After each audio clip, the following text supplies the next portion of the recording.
ইসরাফিল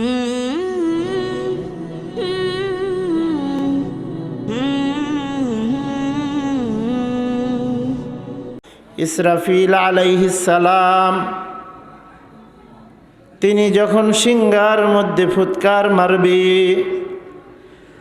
আমার আল্লাহ তাআলা ইসরাফিল ফেরেশতাকে যখন সিংহায় ফুৎকার দেওয়ার জন্য বলবেন, আর ইসরাফিল আলাইহিস সালাম সিংহার মধ্যে ফুৎকার মারবে, ওই সিংহার ফু দেওয়ার কারণে এত বিকট আওয়াজ হবে যে ওই বিকট আওয়াজের কারণে আসমানগুলা ভেঙ্গে চুরমার হয়ে যাবে, পাহাড়গুলা ভাঙ্গা তছনছ হয়ে যাবে, আসমান তুলার মতো উড়তে থাকবে, জমিন চৌচির হয়ে যাবে, পাহাড়ে ফার जाएंगे जमीन पर जलजला होगा,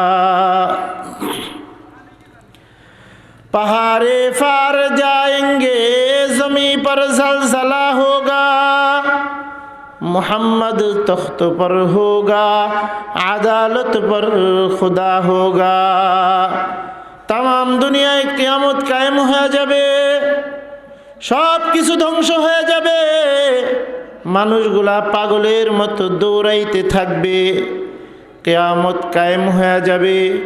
কারণ এখন কোরআন নাই, দুনিয়াকে রাখার কোনো দরকার আল্লাহ তাআলার নাই।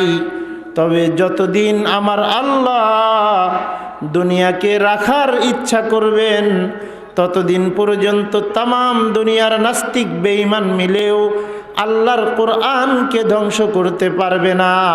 কারণ আল্লাহ তাআলা তার কুদরতের মাধ্যমে কোরআনের হেফাজত করবে। ঠিক কিনা জোরে বলে?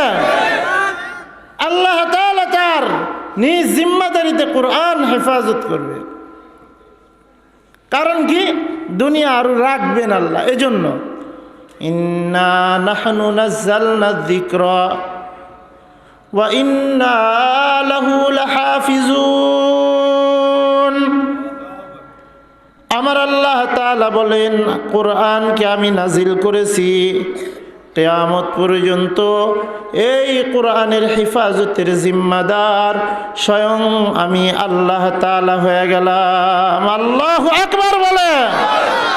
আল্লাহর কোরআন ততদিন থাকবে যতদিন দুনিয়া থাকবে, ততদিন পর্যন্ত দুনিয়ার কোনো নাস্তিক, কোনো বেঈমান, কোরআনের কোনো দুশমন কোরআনের বিরোধিতা করে কোরআনকে শেষ করতে পারবে না। সুবহানাল্লাহ। কোরআন কেমন দামি কিতাব! আমার পয়গম্বর বলেন, মান ক্বারা হরফাম মিন কিতাবিল্লাহ ফালাহু হাসানাতুন ওয়াল হাসানাতু বিআশরি আমসালিহা। আল্লাহর পয়গম্বর ডেকে বলে, উম্মতেরা আমার, কেউ যদি আল্লাহর কোরআনের একটা হরফ তেলাওয়াত করে, আল্লাহ রব্বুল আলামিন তার আমল নামার মধ্যে কমপক্ষে 10টা নেকি দিয়া দেয়। নবী বলেন, আমি এমন বলি না আলিফ লাম মিম, এটা এক হরফ তা বলি না, এটা একটা শব্দ। বাল আলিফুন হারফুন ওয়া লামুন হারফুন ওয়া মিমুন হারফুন। আমার পয়গম্বর বলে, এ আমার উম্মতেরা, আলিফ একটা হরফ, লাম একটা হরফ, মিম একটা হরফ। যেই বান্দা আলিফ লাম মিম এতটুকুন অংশ তেলাওয়াত করবে, আল্লাহ তাআলা তার আমল নামার মধ্যে কমপক্ষে 30টা নেকি দিয়া দিবে। আল্লাহু আকবার বলেন।